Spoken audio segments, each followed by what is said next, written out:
Let us solve this given homogeneous differential equation. We are given here with an equation already expressed with the differential operator d. And with this in mind, we know that our dependent variable is y. This is very important because as you structure your general solution later after our processes, it's very important that we express it in terms of our dependent variable. And we can use here, let's say x or any other variable for our independent because it's not clarified, verified here rather. Now, take note that we are given here that our given is already or identified with imaginary roots pertaining to its equivalent auxiliary equation.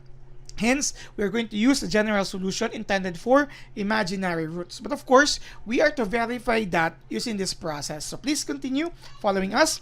The first step here, since this is already expressed in an equation with differential operator d, the next step is to have an equation in this form we call auxiliary equation. Simply change or substitute m to all our d. So we'll have here m squared minus 2m plus 5 is equal to 0.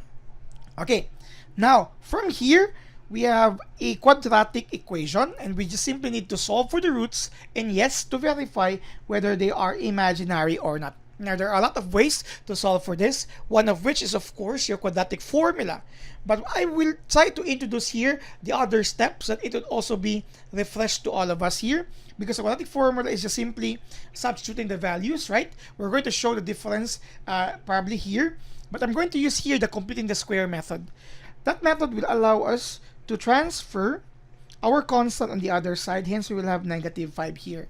And we will complete this, we will add a certain constant to complete this square here.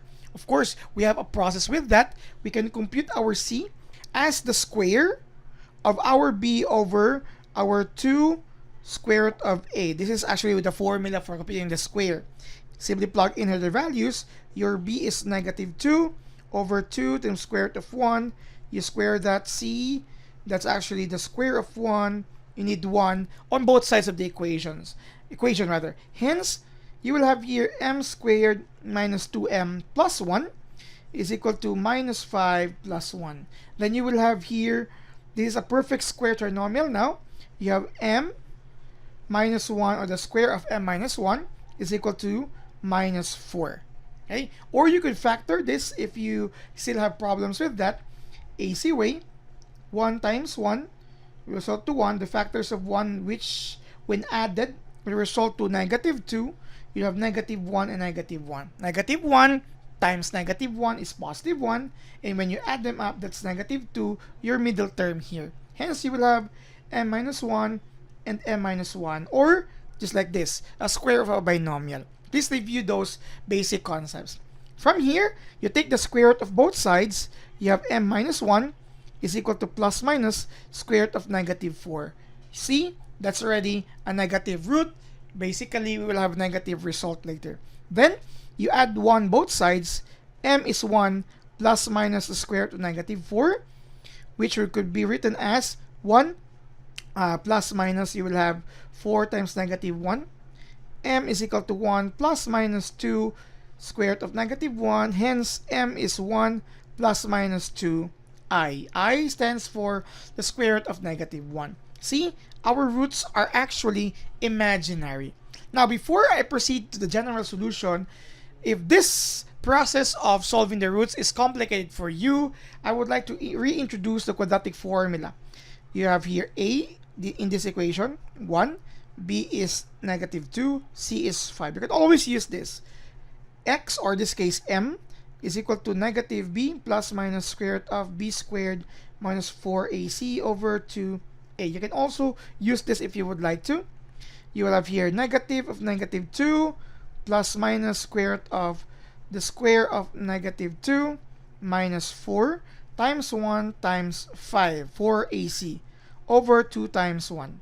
That's positive 2, the negative of negative 2, plus minus you have here, square of 2 is 4, minus you will have here this 20. Okay, you have here 20 over 2. Then 2 plus minus square root of negative 16 all over 2. Do not cancel that, that's not possible. Okay, Then you will have 2 plus minus, of course, just like what happened here with we can factor a perfect square number. You will have here 16 times negative 1 over 2. M is equal to 2 plus minus 2, sorry, that's 4. Square root of 6 is 4. Square root of negative 1 all over 2. So it's up to you which you will use, because this might also be complicated for some. So you could also have the completing the square method. Factor out 2. That's 1 plus minus 2. The square root of 1 is I all over 2. That's why you can cancel this. And your final roots are 1 plus minus 2 I, which is just similar to the result here. So you could have the completing the square method. You could also use the quadratic formula for that. Okay, I hope this space is enough for me to finalize my answer, because the general solution for imaginary roots, and we have shown that the roots are already imaginary, are expressed in this manner. Y, we'll be using y because that's a dependent variable. And let's just say x for our dependent variable here. We're just going to use x. So this is actually e to the power of ax times c sub 1. My space is not enough, so let me try to use let me just try to fit it here. Y is equal to e to the power of ax times c sub 1 cosine of bx plus c sub 2 sine of bx. And where do we get a and b? That is actually expressed in this manner. Our roots, this root here, this one, is expressed as this, expressed as a plus minus bi. So our a here, obviously, 1. Our b is 2. Okay? So plugging it in here, y is equal to e. A is 1 times x. Okay? 1x, or simply just x, times c sub 1 cosine of our b, which is 2x plus c sub 2 sine of 2x as well. Simply simplify this. Therefore, your final answer is e to the power of x times c sub 1 cosine of 2x plus c sub 2 sine of 2x. You can multiply that, distribute that, but that's already okay. This is already the final answer of our given solution. Take note, we use here, or we introduced completing the square method or quadratic formula to solve for the roots. And since the roots are imaginary, we'll be using this.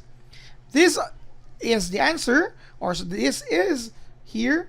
This is the solution for the given equation. Thank you very much for watching.